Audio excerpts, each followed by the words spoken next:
Welcome to our channel. Today we how to activate Slack Workflow Builder with AI enrichment, full guide step by step clearly. To activate Slack Workflow Builder with AI enrichment, first, open your Slack workspace. Ensure you have the necessary permissions to access Workflow Builder. Navigate to the left sidebar and click on Workflow Builder.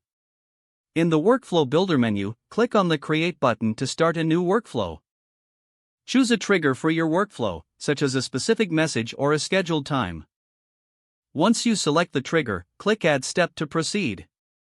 From the options, select Send a message or another action that suits your needs. Next, search for the AI enrichment tool in the available options. Integrate the AI tool by following the prompted steps, which may include granting permissions. Configure the settings for the AI enrichment, tailoring, add any additional steps if necessary, such as sending notifications or gathering information.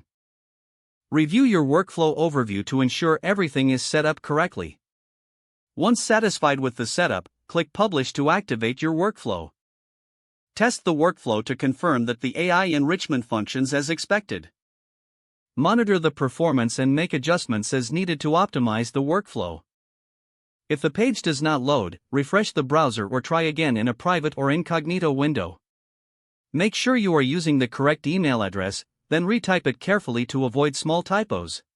If your password is not accepted, use the reset option and create a new strong password you can remember. Check your spam folder for verification or security emails, then complete any requested confirmation steps. Enable two-factor authentication if available to improve account security and reduce unauthorized access risk. After signing in, review your profile details so your contact information and settings are accurate and current. If you see an error message, note it down and try again after restarting your device and internet connection. Log out when you finish, especially on shared devices, to keep your account and payment information secure. If the page does not load, refresh the browser or try again in a private or incognito window.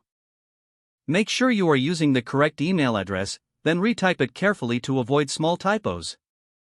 If your password is not accepted, use the reset option and create a new strong password you can remember. Check your spam folder for verification or security emails, then complete any requested confirmation steps.